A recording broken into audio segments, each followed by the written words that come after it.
وأفوض أمري إلى الله إن الله بصير بالعباد حسبي الله لا إله إلا هو عليه توكلت وهو رب العرش العظيم قال الله تعالى في كتابه الكريم حكاية عن نبي الله موسى عليه السلام رب اشرح لي صدري ويسر لي أمري واحلل عقدة من لساني يفقهوا قولي. Para alim, para asatidah, para bapak dan ibu sekalian, hafizani wa hafizakumullah. Wabil khusus segenap pengurus Masjid Al-Akbar PWI yang semoga pengurusnya dan jamaahnya selalu dalam naungan rahmat, barokah, perlindungan serta bimbingan Allah Subhanahu wa taala. Amin Allahumma amin insyaallah.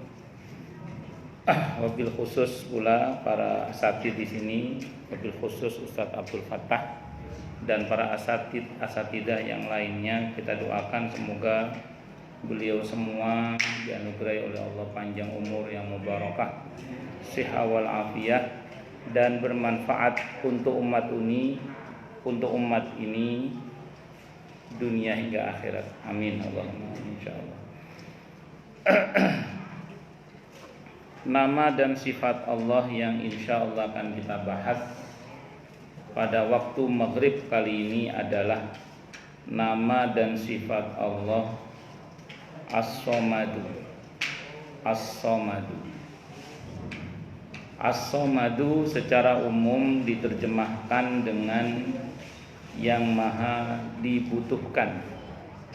As-Somadu secara umum diterjemahkan dengan yang maha dibutuhkan.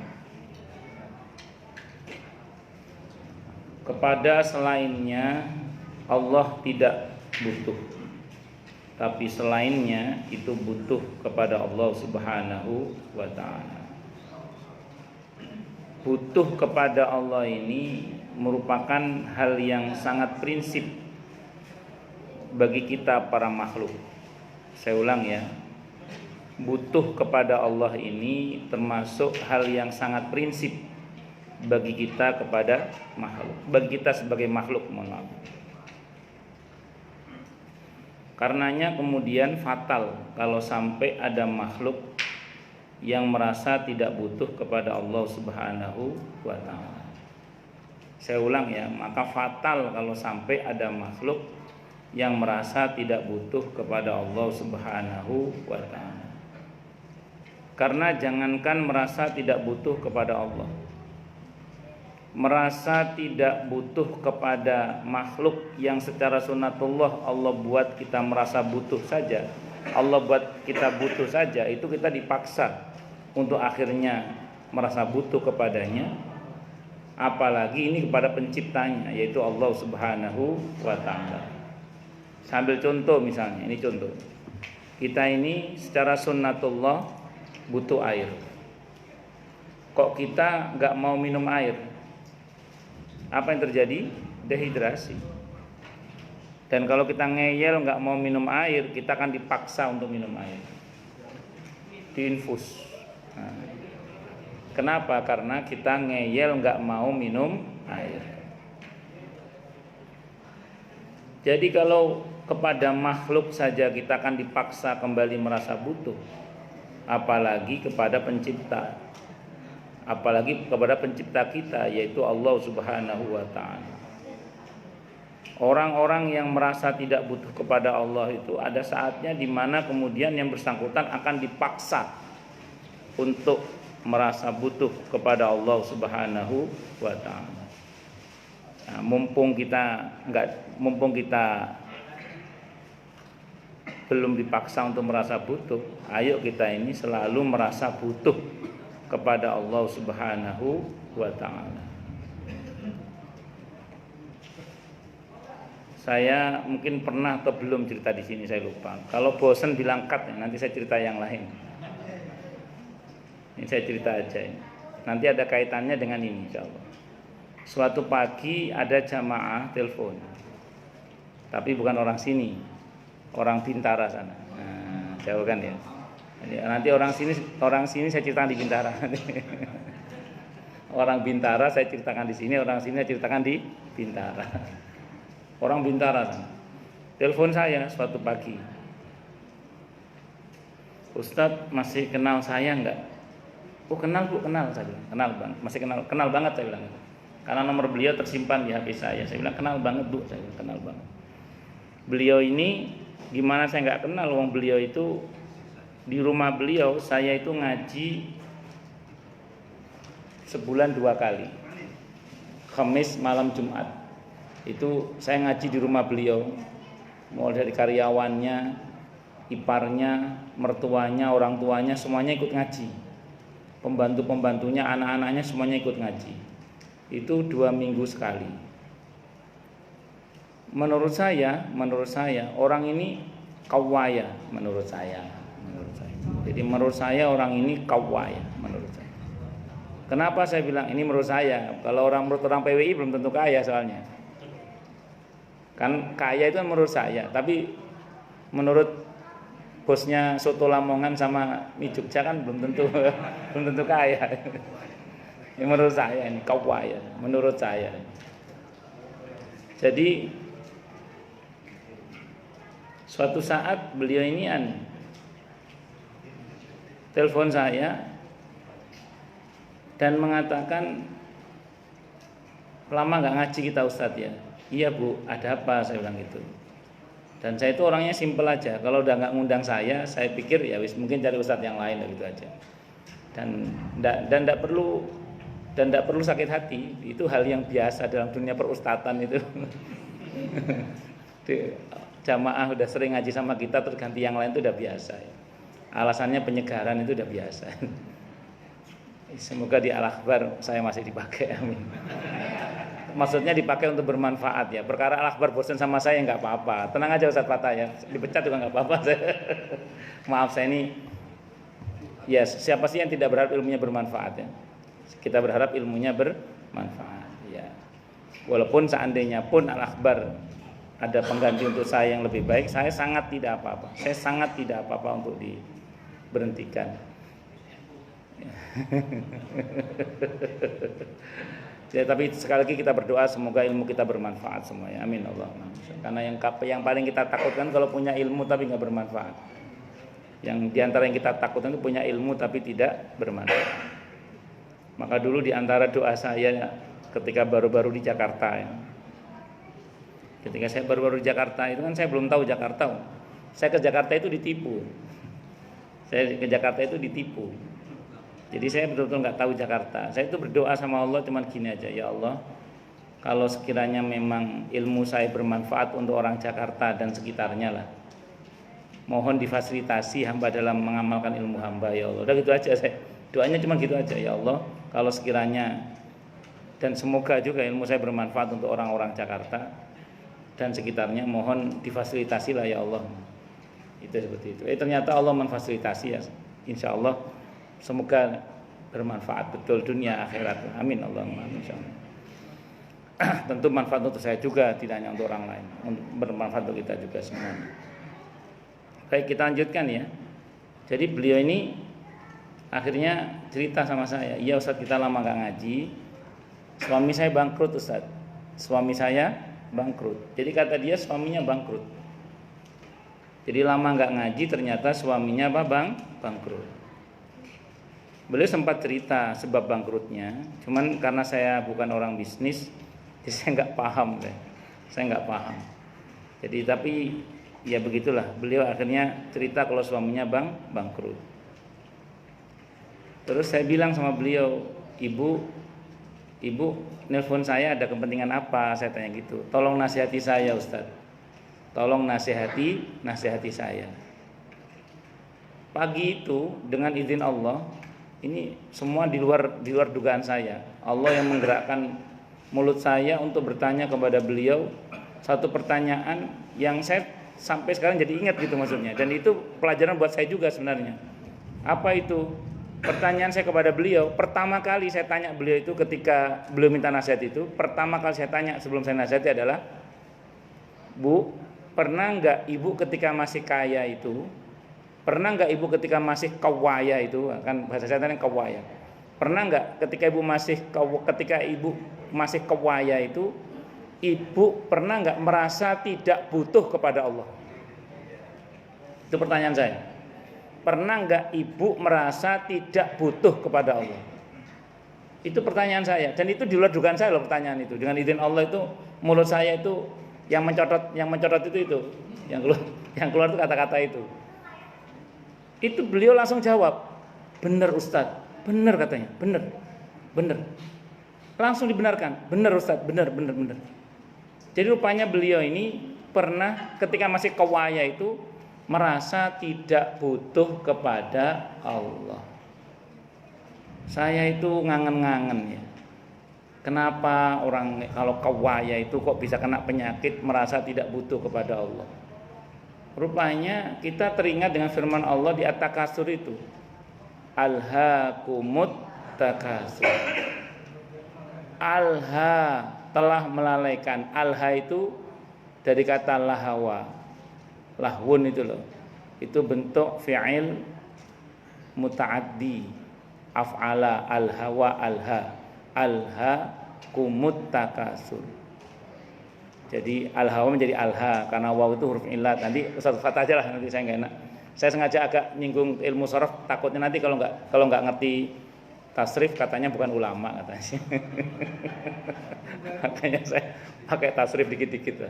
Nah, jadi tapi nanti detailnya tanya sama Ustadz Fatah nanti. Alha telah membuat lalai kum pada kalian atau telah melalaikan.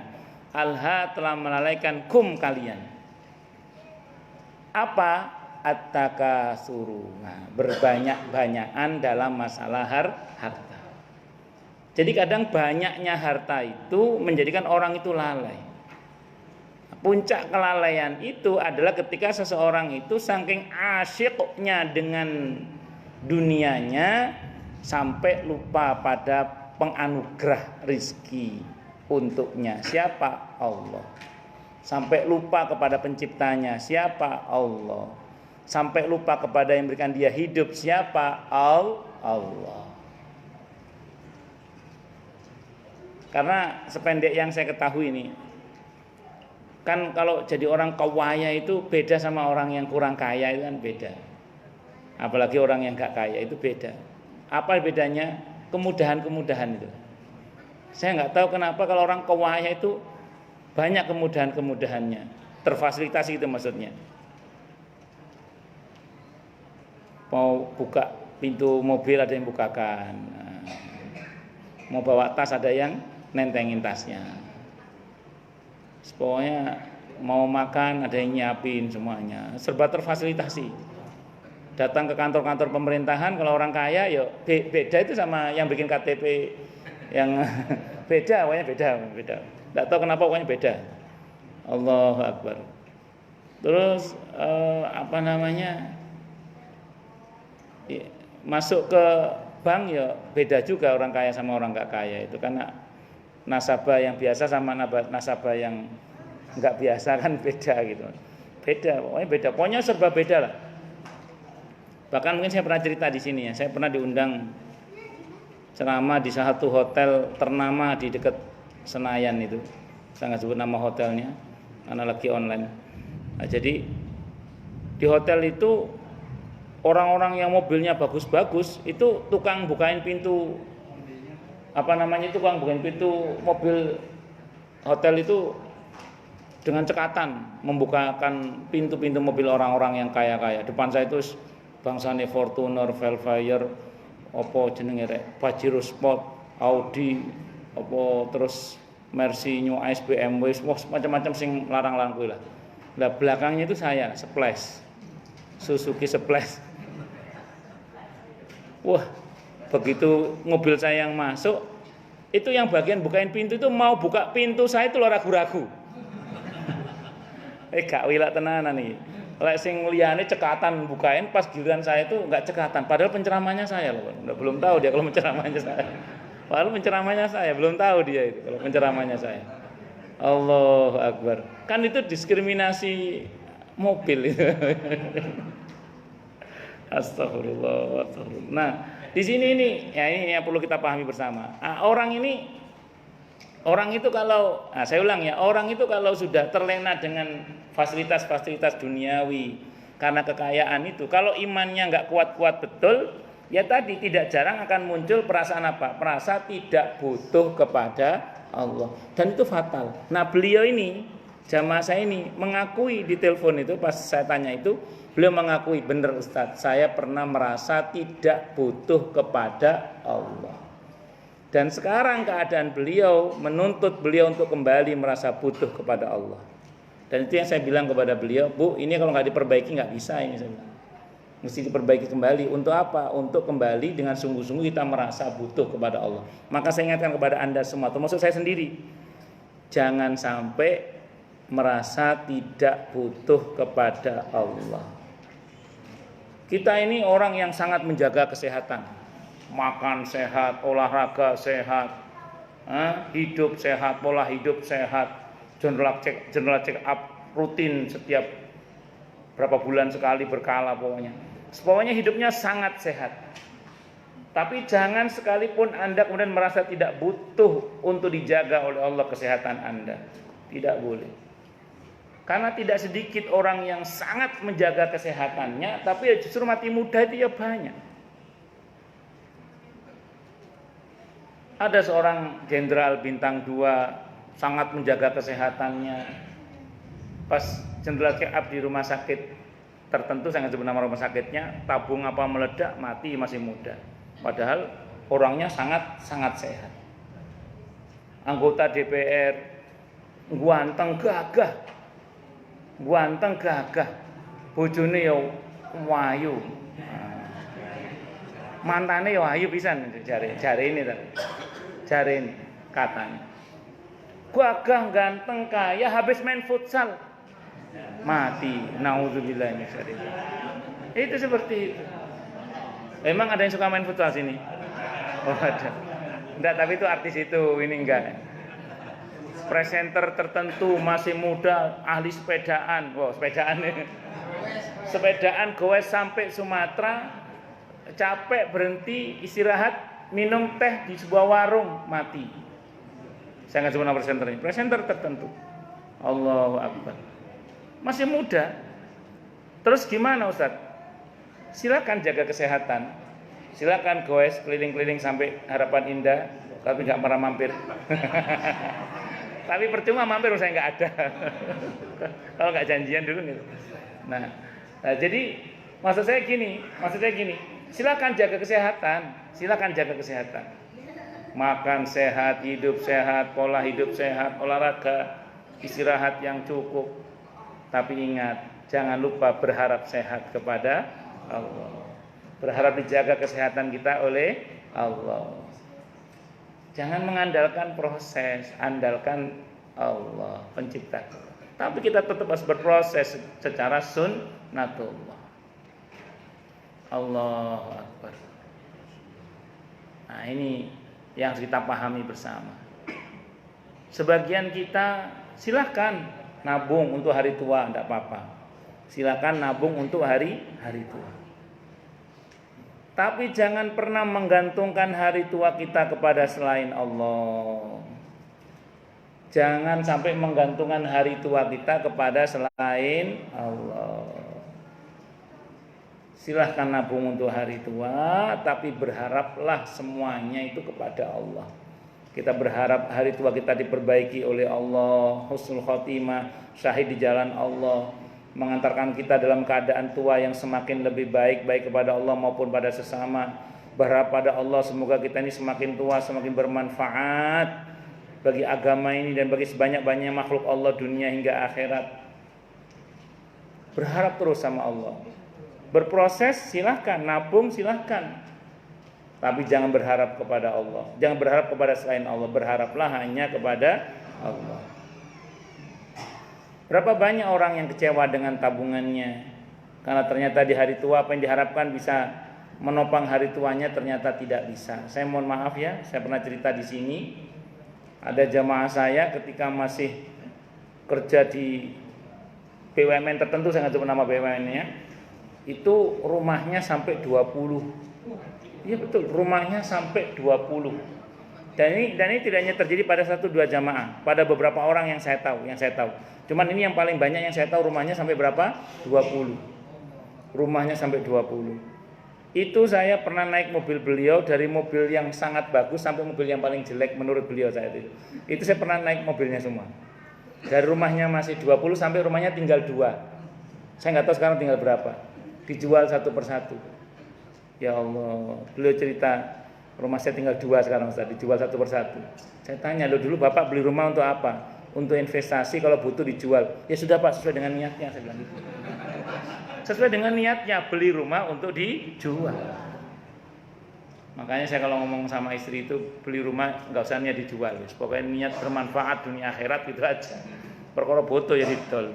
Nah, tapi mantan semoga semuanya diberkahi oleh Allah Subhanahu Wa Taala. Amin Allahumma. Hati-hati makanya.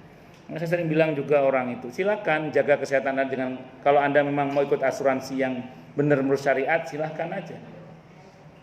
Tapi jangan ngikut asuransi dengan niat kalau nanti saya operasi, kalau nanti saya sakit parah.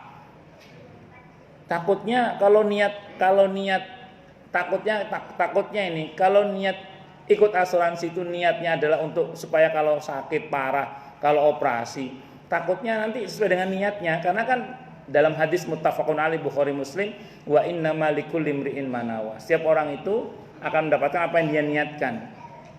Loh, terus ikut asuransi niatnya apa Ustaz? Ini ada tukang asuransi soalnya. Udah enggak? Oh, udah enggak. Nama ada?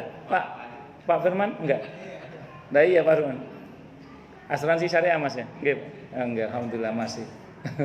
Silakan untuk Pak Firman. Nah, jadi gini.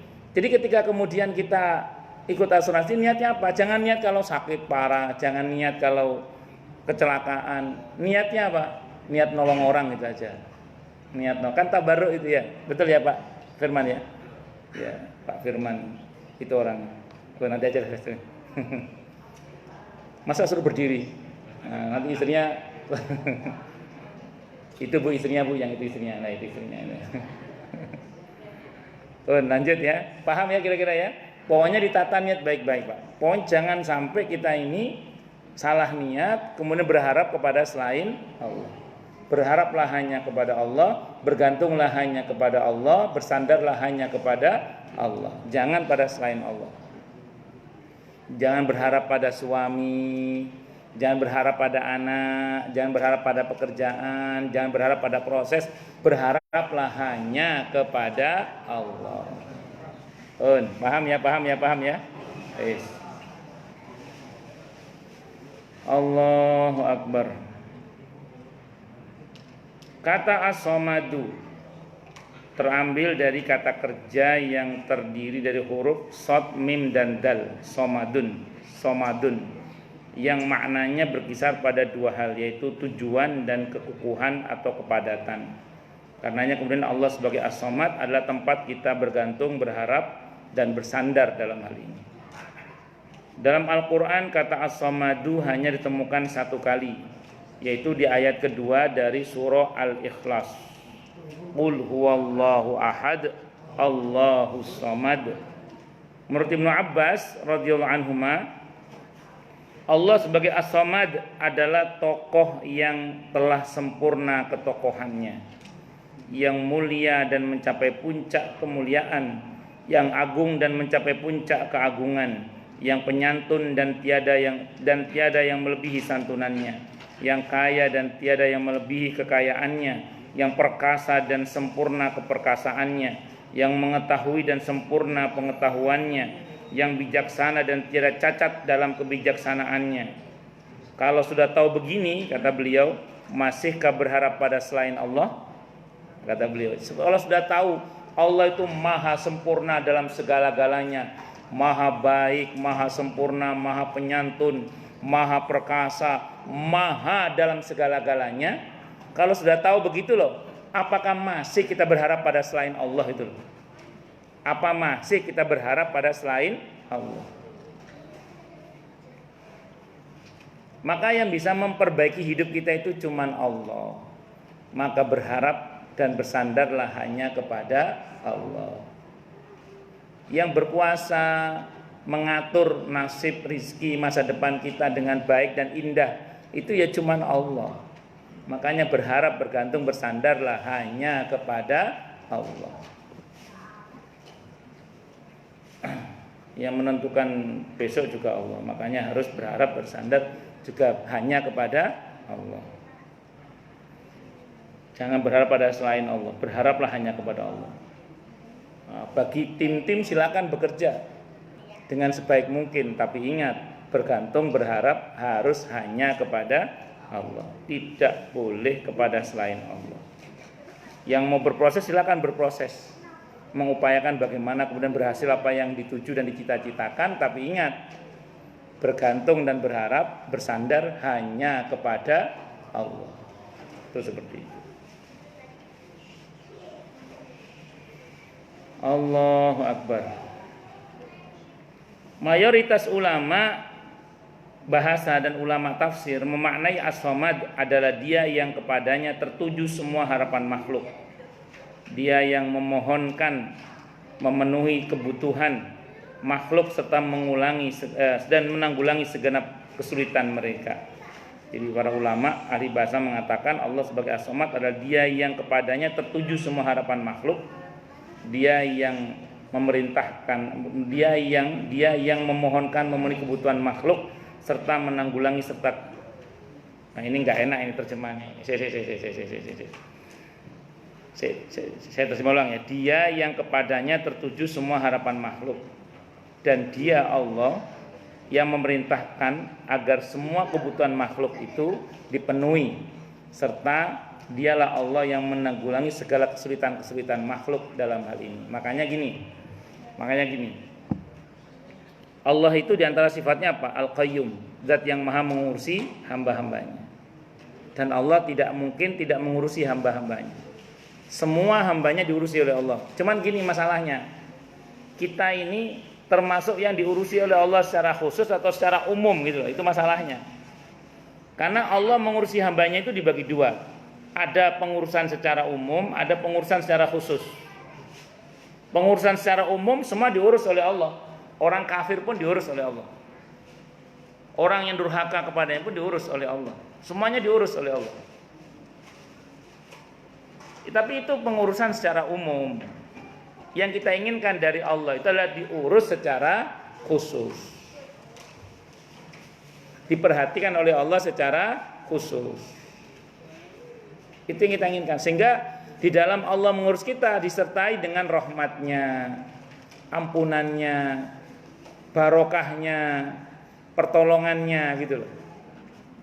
Itu yang kita harapkan dari Allah Subhanahu wa taala. Diurus oleh Allah secara khusus. Kita ini kalau diperlakukan secara umum rasanya biasa ya. Tapi coba kalau diperlakukan secara khusus pasti rasanya beda. Gak usah jauh-jauh lah. Ibu-ibu kalau diperlakukan sama oleh suami dengan wanita lain pasti ibu-ibu akan protes kan. Mas, kok aku samakan dengan wanita lain sih, gimana sih? Kan aku istrimu mas, ya dibedakan gitu loh. Kenapa? Karena bagaimanapun juga diperlakukan secara khusus itu beda dengan kalau diperlakukan secara umum. Yang kita inginkan dari Allah adalah kita diperlakukan secara khusus, bukan hanya diperlakukan secara umum, tapi juga diperlakukan secara khusus. Nah, supaya kita diperlakukan oleh Allah secara khusus, di antara kiatnya apa? Bergantung dan berharaplah hanya kepada Allah. Bergantung dan berharaplah hanya kepada Allah. Saya ulang ya, bergantung dan berharaplah hanya kepada Allah. Tadi saya salah gini, harusnya gini ya. Bergantung itu gini. Allah. Ya kalau gini nggak pas Pak, bergantung itu gini Pak, bergantung. Lagi pula kalau bergantung begini itu kurang kuat. Kalau gini kan kuat. Apalagi 5 lebih kuat lagi. Sudah balik, nggak usah bahas jari. Saya bahas bergantung tadi, bergantung kepada Allah. Astagfirullah, astagfirullah. Makanya gini, ini catatan sejarah. Ini mohon diperhatikan baik-baik. Ini penting dan ini sering saya sampaikan di sini pun berkali-kali saya sampaikan. Bahwa sejarah mencatat bagaimana kaum muslimin itu dimenangkan oleh Allah dengan dua hal. Saya ulang ya. Kaum muslimin dimenangkan oleh Allah itu dengan dua hal. Nah, tambahi hal Pak, dua hal. Tambahi dua hal. Yang pertama dengan sabar. Yang kedua dengan tawakal. Pertama sabar, dua tawakal. Nah, dengan dua hal inilah kaum muslimin dimenangkan oleh Allah Subhanahu wa taala. Ini bukan cocologi loh ini. Memang cocok ini. Bukan cocologi, memang cocok. Pertama sabar. Nanti silakan dicek terkait dengan sabar. Bagaimana kaum muslimin di Uhud itu mengalami kekalahan yang luar biasa. Manakala mereka tidak sabar, pasukan pemanah nggak sabar, nunggu perintah Rasulullah Muhammad Sallallahu Alaihi Wasallam. Tapi kalau mereka bersabar, sejarah mencatat bagaimana peperangan Nabi dan para sahabatnya hampir seluruhnya mengalami kemenangan kecuali Uhud itu aja. Kalau yang lain-lain boleh dikata menang, boleh dikata.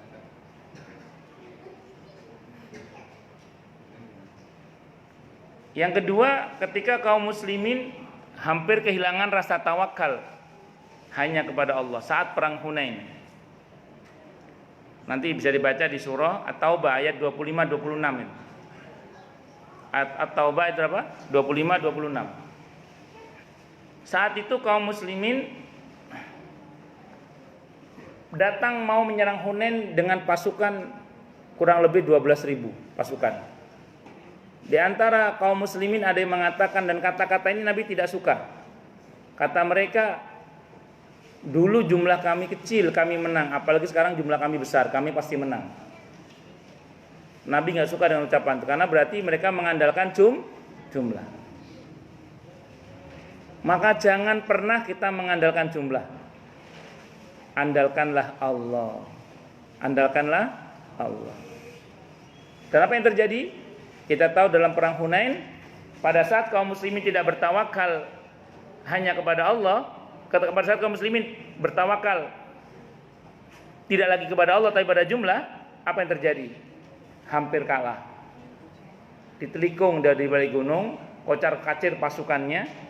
Di tengah-tengah kocar-kacir mau kalah itu, kaum muslimin bertaubat. Begitu bertaubat, keadaan dirubah oleh Allah. Begitu mereka bertawakal, keadaan dirubah oleh Allah. Langsung menang kaum muslimin. Maka orang Islam kalau ingin menang sebagai pribadi, sebagai keluarga besar, golongan, kelompok, komunitas kaum muslimin seluruhnya, kalau ingin menang, ingat dua hal tadi itu. Yang pertama apa? Sabar. Yang kedua apa? Tawakal. Tanpa dua hal ini kaum muslimin kalah. Walaupun di tengah-tengah mereka ada Rasulullah Muhammad Sallallahu Alaihi Wasallam. Jangankan ketiadaan dua-duanya, tidak ada salah satunya saja, kaum muslimin kalah. Apalagi nggak ada dua-duanya, kaum muslimin kalah. Maka harus ada dua hal ini dalam diri kaum muslimin kalau ingin dimenangkan oleh Allah Subhanahu wa taala. Ini tolong jangan dikait-kaitkan ke nanti tanggal 17 ya. Ini saya murni ngomong dua hal tadi itu, sabar dan tawakal. Kecuali yang berani mengkaitkan ya silakan aja, nggak apa-apa lah. Saya kan cuma ngomong aja. Itu seperti itu. Saya tadi ngomong dua hal begini loh jadi, nggak gini loh ya. Nah, jadi aman. Jadi kalau gini kan main tembak-tembakan, kalau gini kan dua hal aman berarti.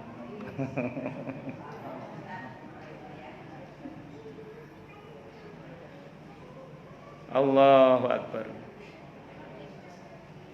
Pelajaran yang bisa kita ambil dari nama dan sifat Allah As-Samad adalah yang pertama, jadilah pribadi yang selalu membantu sesama, meskipun tidak keseluruhannya, paling tidak sebagiannya. Kalau kata para ulama begini, ma la yudraku kulluh la yutraku kulluh. Kalau kita tidak bisa membantu seluruhnya, paling enggak sebagiannya. Kalau nggak bisa membantu seluruhnya, paling enggak sebagiannya. Ada saudara kita butuh bantuan, kita bisa bantu. Kalau nggak bisa bantu, doakan. Pokoknya jangan sampai tidak peduli. Jangan sampai tidak peduli dengan keadaan kaum muslimin. Itu yang penting. Ada saudara kita butuh bantuan, sanggup bantu, bantu. Nggak sanggup bantu, doakan. Yang penting saya ulang, jangan sampai tidak peduli sama sekali. Itu yang harus diperhatikan dengan baik. Kemudian yang kedua, jangan memiliki sifat toma. Toma itu berharap kepada selain Allah. Karena berharap itu ya hanya kepada Allah. Karena yang bisa memenuhi harapan-harapan kita itu cuma Allah. Di surah At-Tolaq ya, ayat 2 dan 3 Allah mengatakan, ayat 3 Allah mengatakan, wa may yatawakkal 'alallahi fahuwa hasbuh. Siapa yang bertawakal kepada Allah, maka Allah akan mencukupinya. Terus kita harus paham juga ya, bahwa dengan tawakal ini, dan ini sering saya sampaikan, dengan tawakal ini kita insya Allah bisa selamat dari segala bentuk makar orang-orang yang berniat jahat kepada kita, dan semua rencana jahat orang kepada kita bisa batal dengan kita bertawakal hanya kepada Allah Subhanahu wa ta'ala. Hasbunallah wa ni'mal wakil wa ufawwidu amri ilallah innallaha basirum bil ibad. Itu bentuk-bentuk kalimat tawakal. Kalau hasbunallah wa ni'mal wakil, Ali Imran 173 174, semua yang kita takutkan tidak akan terjadi insyaallah. Kalaupun terjadi, Al-Anfal ayat 61, kalaupun terjadi kita selamat dan dapat bonus. Itu seperti itu. Nah, tapi kalau wa ufawidu amri ilallah innallaha basirum bil ibad, surah ke-40 ayat 44, 45 janji Allah ada di 45-nya. Apa janjinya? Semua rencana jahat orang kepada kita batal. Kalau kita baca wa ufawidu amri ilallah innallaha basirum bil ibad. Intinya bukan berapa kalinya, tapi sebetapa bertawakalnya kita kepada Allah Subhanahu wa ta'ala. Saya kira ini yang bisa saya sampaikan. Semoga bermanfaat. Silakan adzan dulu.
حي على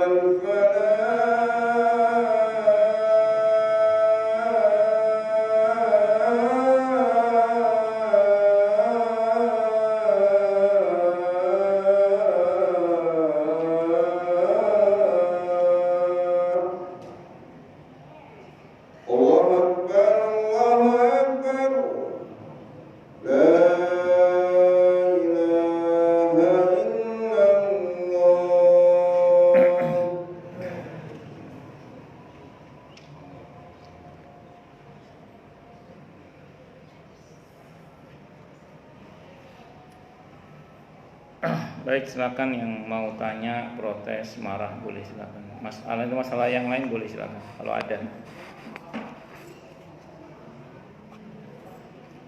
Monggo, Pak. Ini sebagai contoh saja.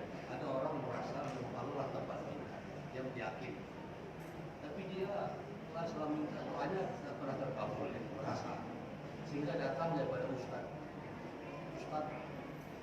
tolong doakan saya. Salah gimana? Baik, bagus. Minta didoakan oleh orang soleh yang masih hidup itu ulama sepakat sunnah. Jadi salah satu bentuk tawassul yang disyariatkan dalam Islam, dan ini ulama sepakat, ini semua ulama sepakat, itu adalah minta didoakan oleh orang soleh yang masih hidup. Nah, jadi kalau misalnya ada seseorang yang misalnya, saya mohon maaf ya, dia merasa berdoa sendiri kok sering nggak dikabulkan, akhirnya dia datang kepada orang soleh yang masih hidup, ustadz, kiai itu siapapun yang menurut dia soleh lah ya, betul minta doakan, itu sunnah. Dalilnya ya, pertama ketika Sayyidina Umar bin Khattab radhiyallahu anhu mau berhaji, beliau diperintah oleh Nabi, wahai Umar, nanti kalau kamu ketemu sama orang yang bernama Uwais Al-Qarni radhiyallahu an, mintalah kamu didoakan olehnya ampunan. Kita tahu ya, Uwais Al-Qarni radhiyallahu an itu derajatnya di bawah Sayyidina Umar bin Khattab radhiyallahu an. Jadi Sayyidina Umar itu lebih mulia daripada Uwais Al-Qarni radhiyallahu an, karena beliau sahabat, sementara Uwais Al-Qarni radhiyallahu an ini tabi'in. Kalau secara derajat di hadapan Allah, Sayyidina Umar bin Khattab radhiyallahu anhu lebih mulia daripada Uwais Al-Qarni radhiyallahu anhu. Cuman Uwais ini orang soleh, dan kepadanya kemudian, saya ulang ya, dan kepadanya kemudian seseorang itu disunahkan untuk minta didoakan. Nah, Uwais Al-Qarni itu masuk orang yang soleh, karenanya Umar diperintah oleh Nabi untuk minta didoakan olehnya. Satu. Yang kedua, Nabi sendiri ketika Umar bin Khattab radhiyallahu anhu mau berhaji, beliau bilang, asyrikni ya ukhayya fi du'aika, jangan lupa sertakan saya dalam doamu ya. Kita tahu Nabi itu nggak butuh doa orang lain, tapi Nabi mencontohkan agar didoakan oleh Umar bin Khattab radhiyallahu anhu, menunjukkan bahwa minta didoakan oleh orang lain, terutama orang yang menurut kita orang yang soleh, itu adalah sunnah, dan ini ulama sepakat. Nah, sepakat ini bertawasul dengan orang soleh yang masih hidup. Kalau yang lain-lain nanti memang ulama beda pendapat. Seperti nanti bisa dicek dalam kitab Ad-Da' wa Dawa karya Ibnu Qayyim Al-Jauziyah rahimahullah. Di situ disebutkan bagaimana kemudian Imam Syafi'i berkata, saya itu kalau berdoa kepada Allah di makamnya Imam Hanafi mesti dikabulkan oleh Allah. Ada yang begitu itu, tapi dia nanti ada diskusinya kan nanti. Tapi ya untuk yang Bapak tanyakan ini, itu adalah sunnah. Wallahu a'lam bishawab. Ya, saya kira itu, Pak.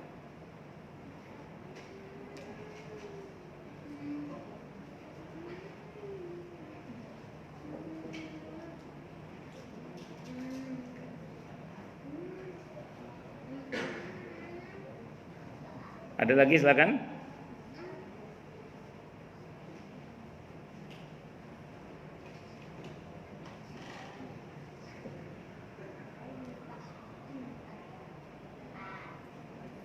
Jelas semua atau tidak jelas semua? Ada yang nanya, Ustadz lagi kajian di mana ya? Syukuran Ustadz, sabar dan tawakal, serahkan hanya kepada Allah ya Ustadz. Ini kajiannya Bu di Masjid Al-Akbar PWI Cipinang Muara, Jakarta Timur. Ini basisnya sama dengan Ibu ini. Ya, saya kira itu aja ya. Wallahu a'lam bishawab. Basis apa? Ya, nanti kalau saya tunjuk jari lagi nanti dikira apa. Ada lagi yang lain? Cukup dulu ya. Ya, pokoknya Kita tutup dengan hamdalah, alhamdulillahirabbil alamin. Semoga kajian kita bisa bermanfaat, mubarakah fid dini wad dunya wal akhirah untuk kita.